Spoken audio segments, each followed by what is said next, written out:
Hi, I'm Somi, and for the past school year, I have been researching nationalism. Nationalism is the idea that one's devotion to their nation surpasses other group interests. Nationalism is more than just passion for your country. It's passion turned into politics, and it's often used to discredit the interests of others. And so, for the past 8 months, I've been learning that nationalism is not natural. It's a development. It's the result of culture and politics, largely stemming from Europe. Nationalism is only so influential in today's world because it fueled the most destructive conflicts of the past 100 years. The world wars, the genocides, imperialism, and the Cold War, all of them were influenced by nationalism. And these conflicts shape our world today. Our books, our movies, our television, our very language, they've all been influenced by these conflicts. And so, as a result, nationalism seems very natural to us. But history has shown that nationalism had a definite beginning. It is not absolute or inherent to society. And my generation faces the unique challenge of transitioning from the last century, defined by nationalism, into the current century, defined by global communication. Okay, now that you've heard my entire speech, let me break it down so that it actually makes sense. I'm going to use one case study to illustrate all the points I just made about nationalism, the Sri Lankan Civil War. I chose the Sri Lankan Civil War because it's a conflict I happen to know a lot about, thanks to a trip I took to Sri Lanka this past summer and all the research I did in response to that trip. The Sri Lankan Civil War is also unique because it can act as a microcosm, demonstrating the effects of nationalism in a relatively isolated setting.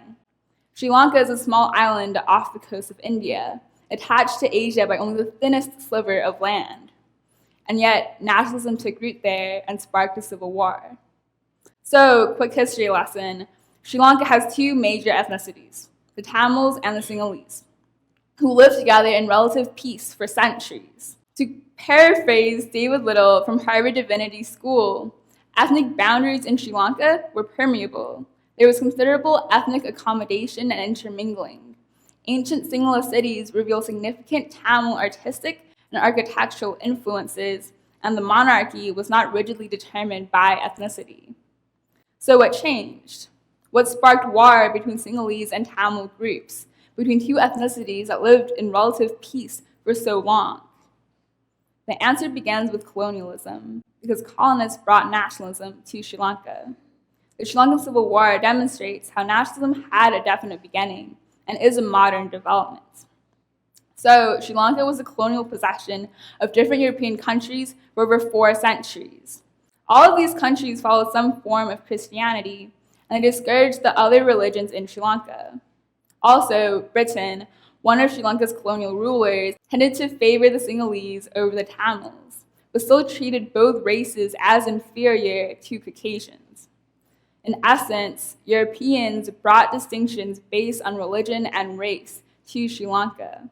When Sri Lankans gained independence in 1948, they had been conditioned for 400 years to interpret their political world through a lens of religion and race. Before European colonialism, there were no political boundaries between ethnic groups. But after European colonialism, the Tamils and the Sinhalese regarded each other as competitors, adversaries, and threats. And this is the danger of nationalism. It separates people because of ethnicity. It creates political boundaries between ethnic groups and fosters fear between them.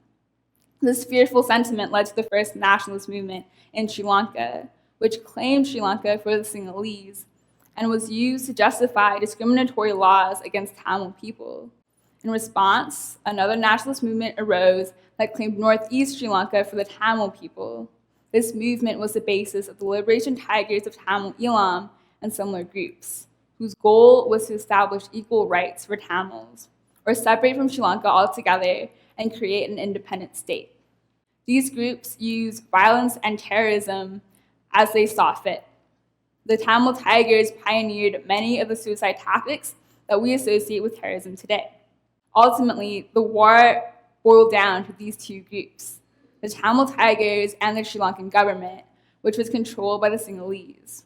The war lasted for 26 years, ended in 2009, and claimed almost 100,000 lives, a devastating death toll for a country with only 20 million people. So now we come full circle to how the Sri Lankan Civil War can act as a microcosm. Nationalistic developments we see in this war are reflected in the rest of the world. This procession from multiculturalism to nationalism to war can be seen in modern nationalistic conflicts, such as the Israel-Palestine conflict or the Russia-Ukraine conflicts.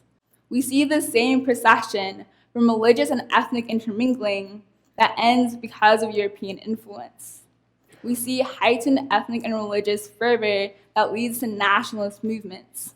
And finally, we see war and violence as a result. So, throw back to the beginning of my speech. The last century was defined by such conflicts, and as a result, our world today is shaped by nationalism. But my generation is in a unique position because we're transitioning from the 20th century, which was defined by nationalism, into the 21st century, which is defined by global communication. Global communication is the result of the internet, improved technology, and more cooperation between countries. In many ways, global communication is the opposite of nationalism. It allows us to interact with people across national boundaries on a daily basis. And when we interact with these people, we talk to them as individuals, not their nations. And so we bridge the political boundaries created by nationalism. As we pass into the century, our understandings of our nations and our world will change dramatically.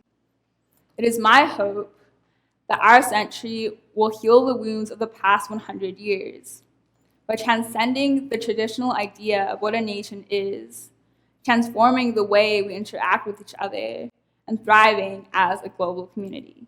Thank you.